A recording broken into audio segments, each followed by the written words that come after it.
Boa tarde na poderosa paz de nosso Senhor e Salvador Jesus Cristo, general, que nunca perdeu uma batalha. Está entrando no ar mais uma edição do programa da Faculdade Teológica Haverst.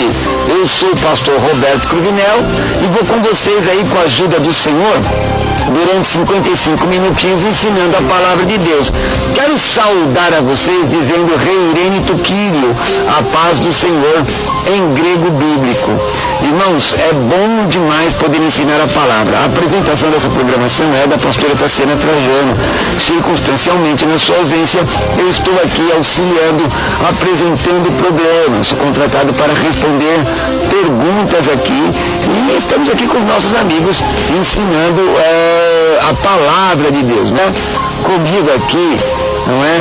O meu amigo, que faz um tempo que não aparecia, pastor Joaquim de Andrade, pastor da Igreja Batista Ágape, a forma portuguesada de Agape, pastor da Igreja Batista Ágape em São Miguel Paulista, apologeta, crente, meu amigo, paz do Senhor, Reirenito Kyrio, pastor Joaquim de Andrade. Reirenito Kyrio, pastor Cruvinel, Reirenito Kyrio, todos os ouvintes da Faculdade Teológica Haverst. A Karina, da Assembleia de Deus, da Vila Leopoldina, diz, como um cristão, pastor Joaquim de Andrade, deve encarar a autoestima? Bom, em primeiro lugar, a gente vê que essa questão da autoestima não existia antes da queda, porque a preocupação de Adão era com Deus, de se voltar para Deus e também para sua mulher. Ela é osso do meu osso, carne da minha carne e assim por diante. Depois da queda, então, o homem passou a se voltar para si. E essa questão da autoestima, à luz daquilo que a gente vê nas Escrituras Sagradas, não tem base bíblica. A Bíblia não dá margem. Na verdade, é um assunto até muito debatido, não é? Houve uma época, acho que década de 80, se não for memória, da proliferação de livros de autoajuda. Ainda hoje nós temos uma proliferação no meio evangélico muito grande dessa questão da autoajuda. Mascarada como coisa, como livro evangélico. Como cristão, é verdade, pastor Cruvinel. E aí, nós sabemos muito bem que a obrigação do cristão é amar o próximo como a ele mesmo. Não está dizendo que ele tem que amar a ele mesmo. É amar ao próximo como a si mesmo. E é claro que ele só pode amar ao próximo e como ele mesmo quando ele ama a Deus, porque a Bíblia diz isso claramente lá no livro de João. Agora, essa questão da autoestima, como, por exemplo, se eu citar um texto aí, é plausível e coerente no meu grosso modo de ver, pastor Joaquim, amar ao próximo como, se você não se ama, você não pode amar ao próximo. Agora, como é que 37870977 é o programa da Faculdade Teológica. Uma coisa aconteceu, não sei o que entrou, não fui eu. Fui aí? Ah, tá, ok, então tá bom. Computadorzinho deu um panezinho aqui, não tem problema. Vamos voltar aqui. Tomei até um susto. Tomei até um computador. Mas não é o meu, ainda bem que não foi o meu. Voltando aqui ao assunto, por exemplo, como é que ele pode se amar se ele não for restaurado? Se ele for restaurado, ele precisa se preocupar com isso? Não, pastor Cruvinel, o primeiro mandamento é amar a Deus sobre todas as coisas. Então, depois vem amar ao próximo como a ti mesmo. Então, João escreveu essa sequência do amor, porque ele diz o seguinte, que as pessoas, elas não podem amar a Deus, amar aos outros, até que amem a si mesmo. Ou seja, João diz assim, o amor começa em Deus e então se estende aos outros. Nós amamos porque Ele nos amou primeiro, Deus nos amou primeiro. Então se alguém disser assim, eu amo a Deus e odeio seu irmão, essa pessoa, na realidade, ele não ama a Deus, é mentiroso e a palavra de Deus não está nele, pastor Cruvinel. Então, está lá no livro de 1 João, capítulo 4, versículo 19 a 21. Então, Deus nos amou primeiro, e aí Deus nos amando primeiro, nos capacita a amarmos o outro, nos capacita a amar uns aos outros, porque Ele nos amou primeiro. Agora, essa teoria da autoestima, na verdade, pelo menos isso porque na verdade, vamos ser equilibrados, né, pastor? A autoestima como cristão, porque Deus me amou, eu não sou o pozinho, lembra aquele pregador que pregou tanto sobre pó, aquela aprovação, tanto sobre pó, que chamaram um diácono para orar, o diácono orou para o pastor, eu sou pó, e tanto que o pastor falou que era pó, ele disse, Senhor, tem misericórdia de mim que sou pó, tem misericórdia da minha esposa que é pó, tem misericórdia dos meus filhos que são pozinhos, enfim, tem misericórdia da poeirada toda da tua igreja. Então a autoestima, quando equilibrada e dentro dos padrões bíblicos, ela não é pecaminosa. O problema é esse negócio de autoajuda que tem aparecido por aí. Isso, também das pessoas não saberem da sua posição em Cristo Jesus. Eu creio que nós devemos saber quem nós somos em Cristo, não nos esquecer, porque hoje, pastor Clevinão, a igreja também tem valorizado demais o indivíduo.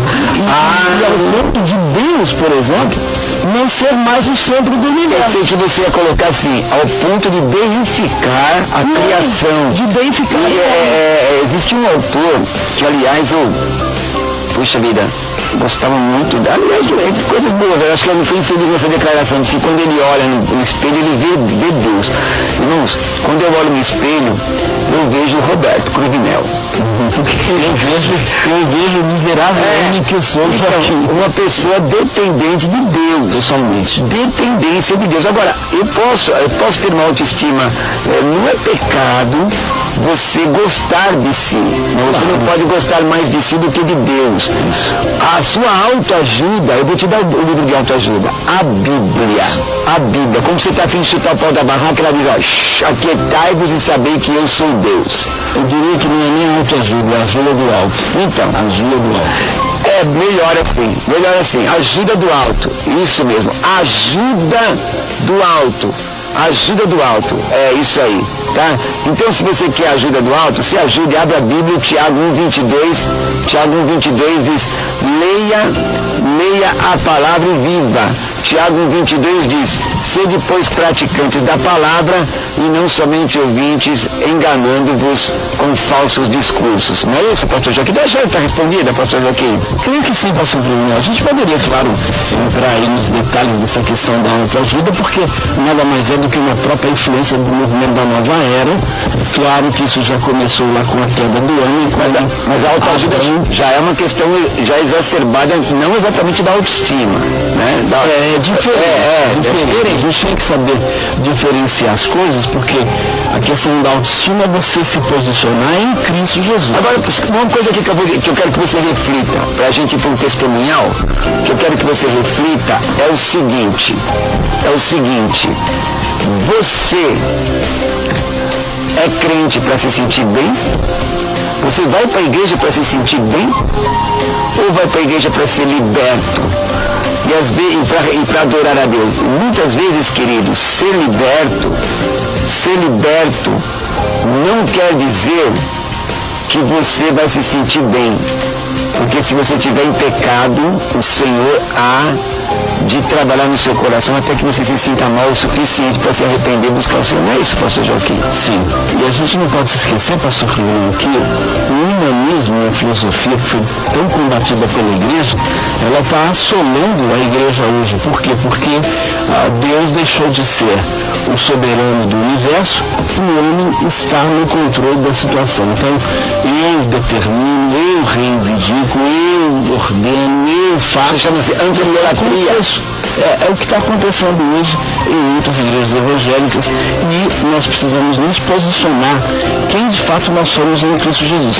Em Cristo nós somos mais que vencedores, em Cristo nós podemos todas as coisas, mas não se esqueça que é em Cristo. Você só viu Jesus e sem mim nada podeis fazer.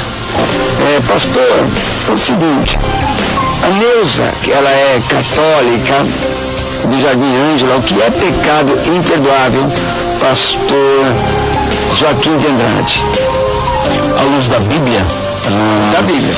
Bom, a gente sabe que algumas denominações colocam, por exemplo, a questão do adultério como um pecado imperdoável. E aí a pessoa, à medida em que comete esse pecado, se sente totalmente desprezada por Deus. A Bíblia diz, no 9, que o Senhor de Jesus Cristo, seu Filho, nos purifica de todos os pecados. Se confessarmos os nossos pecados, Ele é fiel e justo para nos perdoar e nos purificar. No João 7. Então a Bíblia está cheia de referências que Cristo nos perdoa de todos os pecados. Muito bem.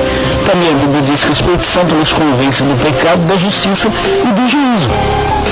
Se o Espírito Santo nos convence do pecado, da justiça e do juízo, uma pessoa que não aceita a obra do Espírito Santo, então ele está pecando contra o Espírito Santo. Então, na ocasião, o pecado contra o Espírito Santo, à luz da Bíblia aí, eles estavam atribuindo a obra que Jesus havia realizado como sendo uma obra de demônios. E aí, por isso, eles estavam blasfemando. E nessa situação, eles então atribuírem a obra de Deus como sendo obra de demônios, eles estavam pecando contra o Espírito Santo. No nosso contexto hoje, seria basicamente isso, a rejeição da obra do Espírito Santo. Então o Espírito Santo está convencendo você do pecado. Porque a Bíblia diz que ele convence justamente. Se você não aceita, não tem perdão nem nesse século, nem no vindouro. Isso mesmo. Tanto porque a Bíblia diz que a rebelião é como um pecado de feitiçaria, não é isso? Isso quer dizer, a rebeldia pode se dar, não é que pode adulterar, não é que deva. Não é? Mas o pecado pode acontecer.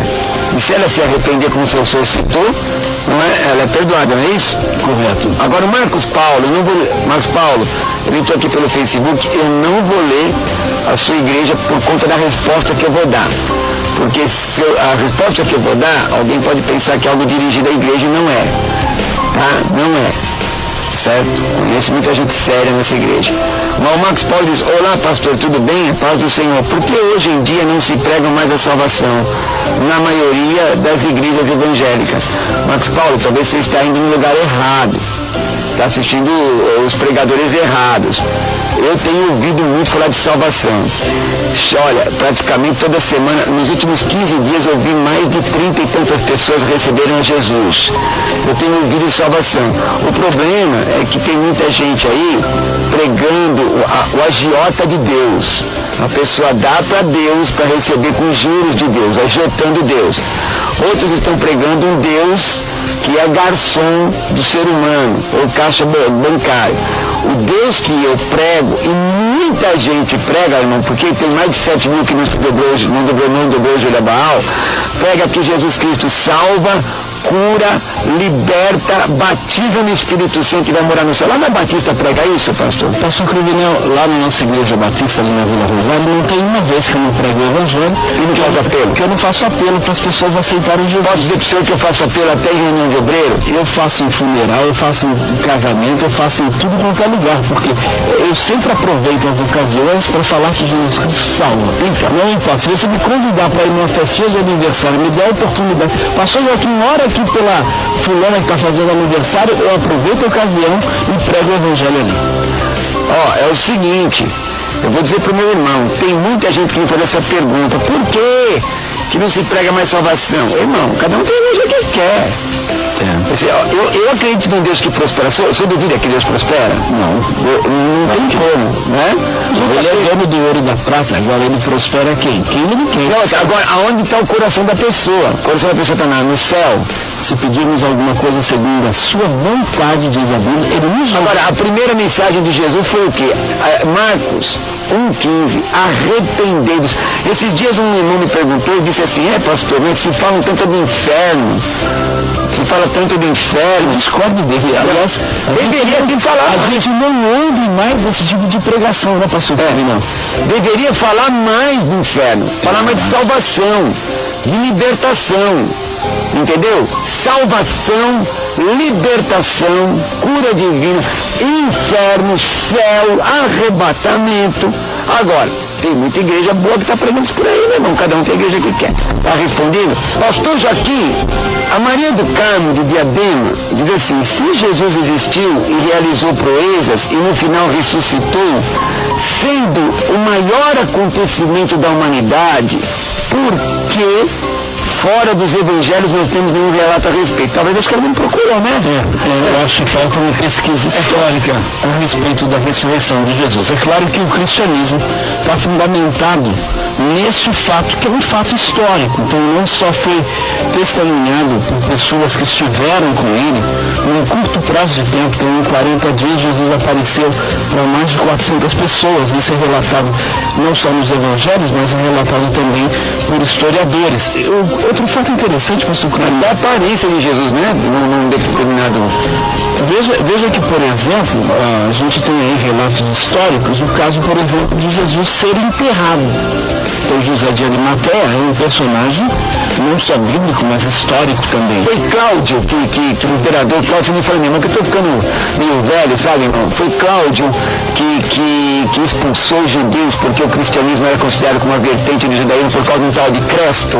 Inclusive está em Atos isso, né? Isso, uma verdade histórica. E também nós não podemos negar, porque hoje, se você procurar o túmulo de Buda, o túmulo de Maomé, o túmulo de Confúcio e de tantos outros líderes aí, fundadores de religiões, você vai encontrar o túmulo. E está lá, os ossos, está lá o resto, os restos mortais desses líderes, desses fundadores de religião. Mas a gente tem um outro fato que desde a época que Jesus caminhou aqui nessa terra, o fato do túmulo vazio, as mulheres foram lá ver. O que aconteceu? O túmulo estava vazio. Então esse túmulo permanece vazio, e isso é um fato histórico. Jesus ressuscitou como ele havia prometido. Então, se Jesus falou a verdade, se ele não era um mentiroso, nem um esteiro, então nós acreditamos que ele disse que no terceiro dia ressuscitaria, então nós acreditamos que de fato ele ressuscitou. Temos aqui a Gracias Santos. A paz, pastor Cruvinel, sou nova na fé e ainda não consegui me libertar de vício do cigarro. Já escutei que não serei salva por Jesus e não terei Espírito Santo enquanto não for liberto. Isso não é verdade. Atos 2:21 diz: aquele que invocar o nome do Senhor será salvo. Aquele que não é isso? Agora, e ela deve continuar nessa luta contra o vício do cigarro, porque existe uma dependência da nicotina, e talvez ela tenha que buscar uma ajuda profissional. Claro que um cristão não deve, em hipótese alguma, estar aí fumando, né? Ele tem que dar um testemunho, e aí um cristão fumando não dá um bom testemunho. Sabe uma coisa? E outra, quem destruiu o templo do Espírito de Deus, Deus destruirá. Diferente do café, que tem hora que o pessoal diz que faz mal, outra hora que faz bem. Esses cientistas não chegam num acordo.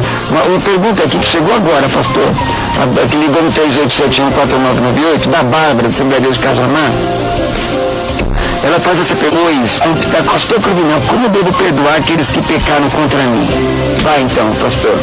Como deve perdoar aqueles que pecaram contra ela? Bom, a Bíblia diz: se nós perdoarmos a quem nos tem ofendido, Deus nos perdoa. Então não podemos ser perdoados por Deus se não perdoarmos os nossos ofensores. Agora, como? Com o amor de Deus. Só o amor de Deus que nos dá essa capacidade de perdoar as maiores ofensas que são realizadas contra nós. Humanamente falando, eu diria, pastor Cruvinel, que em algumas situações é muito difícil de fato perdoar alguém, só mesmo pela graça de Deus. Mas existem coisas, pastor, me dá sua opinião. Ela não precisa ser cristão para perdoar. Exatamente, mas deixa eu instigar o senhor. Veja bem, existe, a Bíblia, você confia na palavra.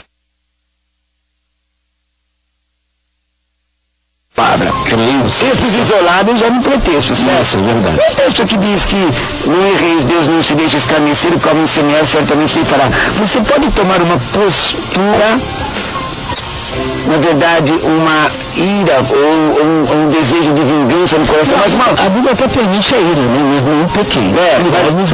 Vamos dar um exemplo. Por exemplo, a pessoa me fez um agravo sério, por exemplo, com seu nome, por exemplo, difamou você. Você perdoa?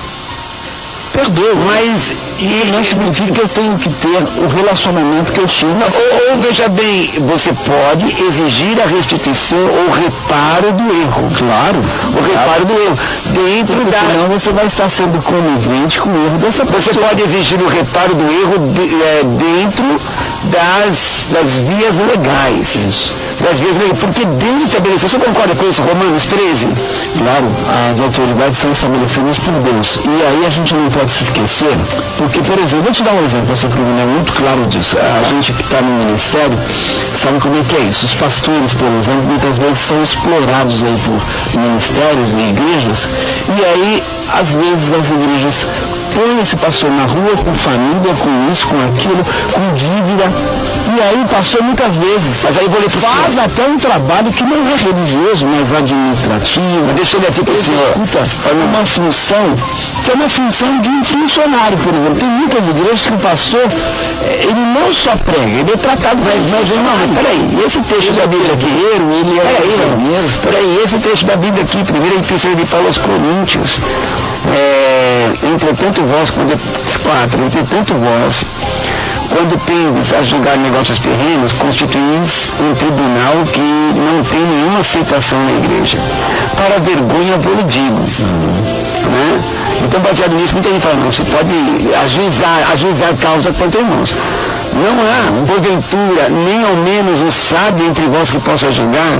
Então, mas às vezes as pessoas são irredutíveis que um sábio não se apresenta. Muito boa a sua colocação, pastor Bruno. Porque, por exemplo, vamos dizer que você tem uma causa aí e você já conversou, né? Eu quero que você, por favor, me restitui o que você está me devendo e tudo mais, e a pessoa não se fez resolver. Aí você chama um amigo, ô pastor Joaquim, vamos lá conversar com o irmão fulano de tal.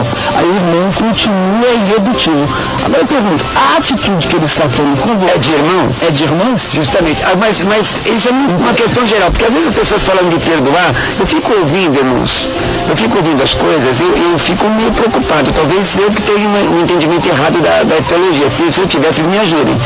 Que às vezes, o que recebeu agravo, o que fez o agravo se posiciona como vítima. É verdade. Não é isso. Porque nessa hora ele usa a reivindicação bíblica. Perdão. Mas ele não usa a reivindicação bíblica de não pecar. De honesto, por exemplo. Mas várias coisas, de não pecar, de não falar mal da vida alheia.